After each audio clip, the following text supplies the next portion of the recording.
Well, let me just say that today is the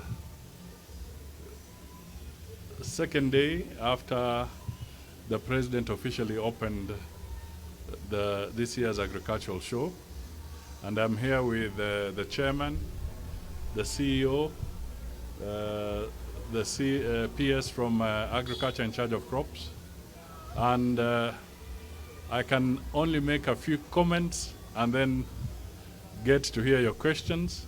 And I'm sure even the members of the ASK who are here will be happy to respond to those that may be specific to them. But the first thing I want to say is that we are happy that after the very difficult challenges when COVID had struck, it had seriously affected the numbers and the whole family of the ASK. But luckily, as a country, we got out of it, and now we have had an opportunity for Kenyans to showcase what they're doing, blended with international organizations and companies. Now, the agricultural show and what it stands for has been with us for many years. This year, we are boasting of a potential bumper harvest when it comes to our staple food, that is maize flour, or maize for that matter. Farmers were able to increase their production so that we anticipate to have about 44 million bags of maize, up from about 34. So that is an increase of about 10 million bags. And the level of acreage that was expanded or cultivated was increased by 200,000 acres. So clearly, coming out of the drought, the efforts of the government in ensuring that farm inputs, and in particular fertilizer, was made available to very many farmers at affordable prices has bore fruit. We also want to make sure that this support is extended to farmers also at the post-harvest level, where they'll be supported by dryers or drying facilities, so that the losses that could ensue, bearing in mind that the Met has advised us that there's a potential of El Nino, again, is going to be a very critical intervention that the government needs to put in place and is going to put in place so that we can support our farmers. From my perspective, I've seen that the exhibitions here, exhibitors, have gone a notch higher. They have interpreted a lot of issues, the issues of climate change, the issues of conservation. We have even seen a more open aspect of what can be done through irrigation, what can be done through technology. We have also seen a very bold step where even some of our key security entities, like the police, are able to display and connect with the people for people to understand what they do, how they do it, how they leverage on technology. And this is very good because it's bringing in a situation of openness, togetherness, so that people can appreciate more the roles that are played by the different entities that we have. I've also just been highlighting to the team that the reality is that the demographics have changed substantially.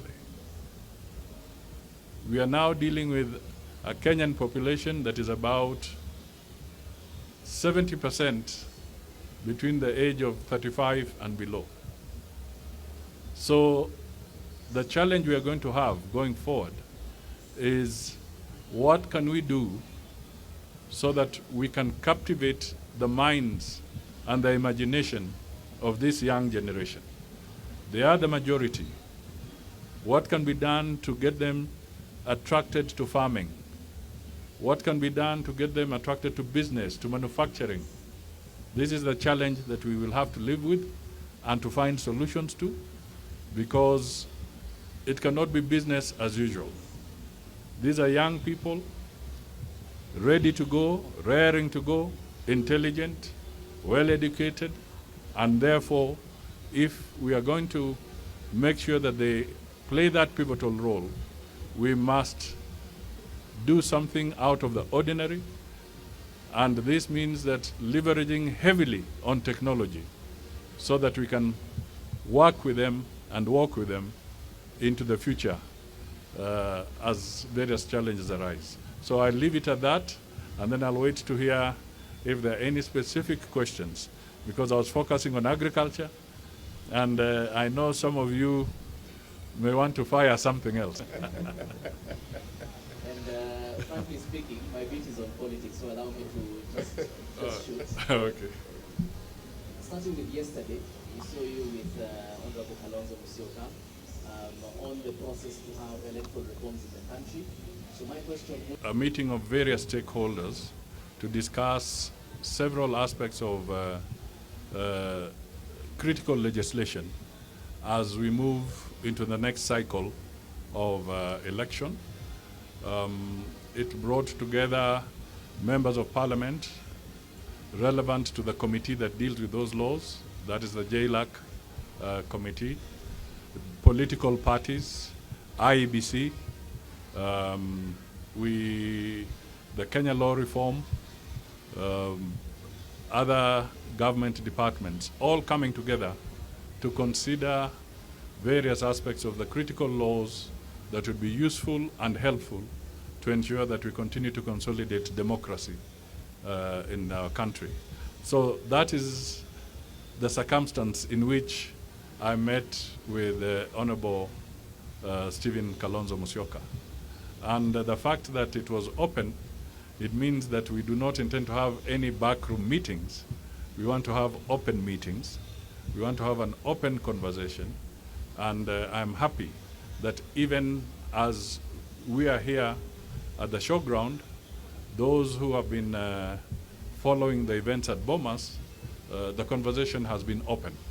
And I think that is what it should be, so that we carry everybody along and they're part of that discourse as we move ahead. The second issue about political parties, my point remains this, that we are a multi-party nation. That is what the Constitution states. And it is important that we have political parties across the board that are dynamic, that meet the aspirations of the people. And this kind of debate is not new. The debate about whether parties should pull together or not pull together, if you go back, whether you're going back to, in fact, let me just put it, from the time we re-entered the chapter of multi-party politics after removing Section 2A, you will recall this debate was there. So it is not a new debate. You remember it started with, there was KANU, there was KADU, and all that. That's after that. But when we came back to the multi-party state, there was KANU, and then there was the huge Ford, you remember it? And then subsequently, you had Ford people, Ford Kenya, Ford Asili. I can't remember the other one, but I think there was also another one. And then again, a process of evolution came. We went into the elections of 97, 93, and then 97, 2002. So this debate is not about to end. in my view. It's a debate that will be there for as long as multi-party politics is with us. I think what we should be looking for is that as we go forward, how do we strengthen political parties? How do we make them more democratic? And how do we make them more viable? That's the conversation that we should be having. So at this stage, I cannot say any more, because as you will recall, for me to be a public officer and hold the office of Prime Cabinet Secretary, I had to relinquish my position as a party leader. But there are other party leaders who can advance this conversation further. Good afternoon. My name is Betira from K24 TV. Yesterday we saw you talk in the crew.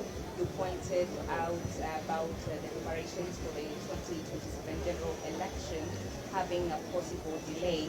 Are you basically saying that the constitution of the IBC in the ongoing talks agenda should be dropped, owing to the fact that the elimination of the boundaries is just around the corner? No, I did not say that the discussions on the bipartisan talks should stop. No, what we meant is that there are some pieces of legislation that are running behind schedule, and they need to be expedited. And it would be unfortunate if we delay and then deal with those laws when you have just a few months to go to an election. That is dangerous, that is not wise, and therefore this conversation that is being held is important, that it is expedited, and then Parliament can do the necessary adjustments to the various pieces of legislation in time for everybody to acclimatize with those pieces of legislation. Some of the issues I pointed out were that it is important that these are sorted out because there are challenges. For instance, I pointed out then that there are some cases in court by Kenyans, and they have a right to go to court, challenging the validity of the census that was done last time. Now, we don't know what the judgment will be.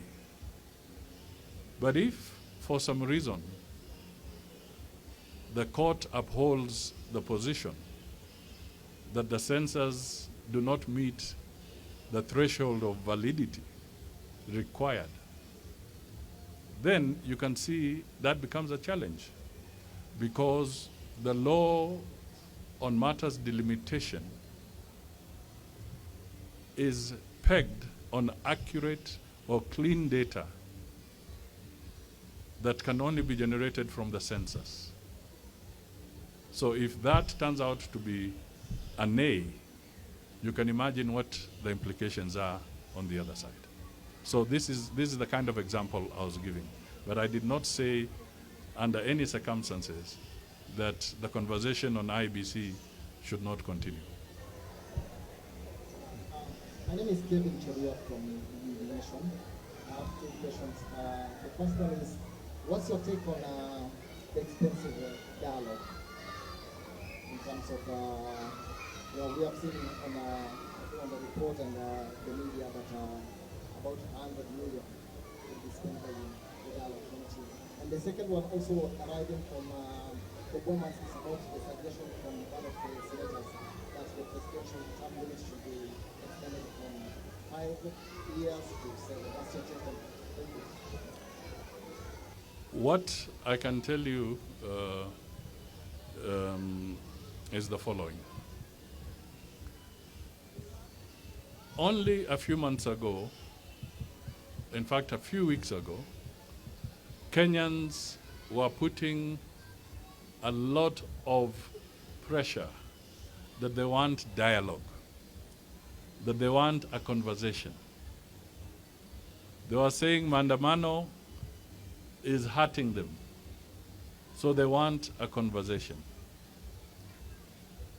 Now, this conversation is taking place. And I'm happy that it has gone through a process where it is now validated as a parliamentary process. Okay? Now, if it is a parliamentary process, the entity that appropriates funds is Parliament. It is not anywhere else. It is Parliament. So, Parliament can appropriate the resources based on what they looked at as an evaluation of what could come and build up. So they have put some proposition on the table, and I can tell you that these funds are not immune to the audit of the Auditor General.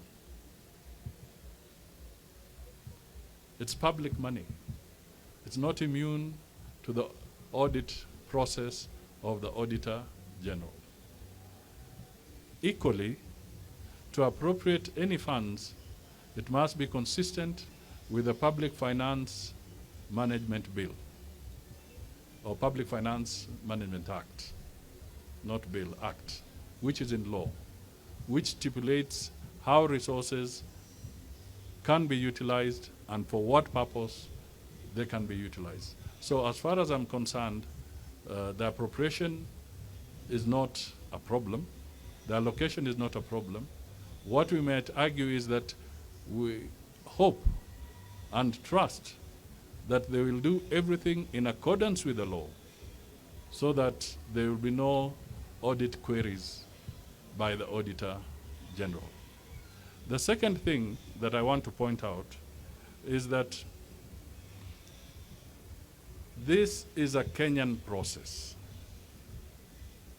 And I did mention this when I was in Nakuru. It is a Kenyan process. This dialogue is a Kenyan process. We don't want a Kenyan process funded by external resources. It's Kenyans. Kenyans are involved in a dialogue. Let them manage their affairs. If for some reason this dialogue process was funded by country X or by country Y, and we have that famous message that he who pays the piper calls the tune. So the flip side of this argument, my brother, is this. Would Kenyans, or would we want this dialogue that is about Kenyans to be funded by external entities? If you ask me, I'll tell you no. If it is a Kenyan process, let it be funded by Kenyans themselves, because it is a Kenyan dialogue. Thank you. Thank you very much, Your Excellency.